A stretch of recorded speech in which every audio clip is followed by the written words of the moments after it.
Doug White from Model Car Muse. We're here at the Classic Plastic Model Club Show, just outside of Boston. I'm here with Tom Hart. Tom is a busy guy. He's in college. His builds are the smallest, most detailed. They're just breathtaking because as you look at them, you get a little closer and closer, and the story and what you see just gets better. What's your favorite? Ooh, that's a tough question. I personally like the pumper right now because I'm trying to build a fire department in my layout. I don't have a layout at the moment, but the goal is to eventually have a train layout. But this is a favorite of everybody's. I built this when I was back in high school. And it's got so many features on it. The booms come out, the lower tow arm comes down, the cab actually tilts, the winch comes out. I did a lot to this little truck, maybe a little bit too much. I can't even play with it all because it'll break. But it really is amazing, and it really fits on the size of my hand. It's that big.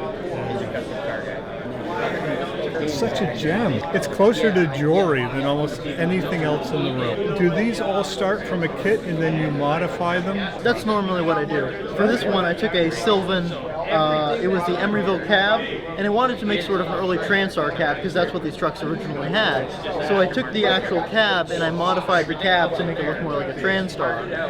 So that involves making the windows a little bit wider and more outward, and improving the basic cab shape, putting in a new grille, and then the whole bed I scratch built, all the way from the cab back, and the push bumper I also scratch built.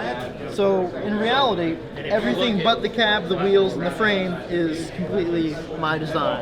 Or, well, it's the Department of Colorado's design, their roadway design, but it's my model. And for stuff like this, the frame is from one company, the cab is from another, the plow is from the same company as the cab, and then the back is actually from the same company that makes the back of this fire truck, but they are both heavily modified, both in the bodies on them. So they start with a couple parts, and I just say, hey, I want this part, I want that part, I want to make another part, and usually I end up scratch building a lot of the truck myself. For both of these, I'd say about 20% scratch build, at least 20 to 30, maybe even 40.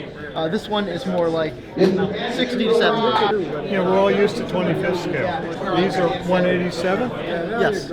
So in scaling it down, do you have special tools or considerations for paint or the way you finish them? I mean, maybe one coat of paint is... Painting is one of the things I struggle with. I'll do a model maybe 3 or 4 times until I get the paint right. I'm young, and I've heard from a lot of the members of our club, paint comes with experience, and some of the members who I talk to who are in their 50s and 60s still struggle with paint, to getting it right, after the 3rd try. I've luckily had luck with all these 3 trucks that have been painted right the first time, but it's one of those things that you don't always get right, but I try to do my best. Do you build 25th scale or larger? I don't. It's always been something that they tease me about in the club, of which I'm happy to be teased about. Yeah. It's something that I'd like to do eventually. I'd like to try out my skills, but I haven't quite gotten there yet. It's kind of nice to have the model railroad scale trucks, because you can easily fit them on your shelves.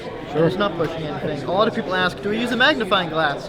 I don't, but give it a few years and I will. Yeah. These came in business about 3 years ago, so it's getting there. How many have you completed at this point? I mean, like your shelf. Nicely finished trucks like this, I mean, most of the trucks that I really put a lot of time and effort to are scratch built, so it takes forever.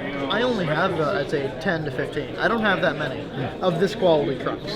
I do have maybe another 10 or 20 of fair quality, and then after that it's mostly the stuff that I buy that's stock.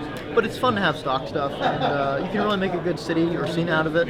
In Springfield, Massachusetts, in January, there's America's largest train show where people from all over the U.S. come to display their 187 scale vehicles. So it's just like this, but just 87 scale vehicles. For me, you can't have the reality of the train layout without the vehicles. That's something a lot of people miss in their train layouts. So you're taking a bit of a break where you were in college and you're going to get back into it? Sadly. I'd love to be in it more, but with all the workload, it's kind of hard to do. I hope to bring some nicer models next year. I can't wait. Thank you. Cool. Nice talking to you.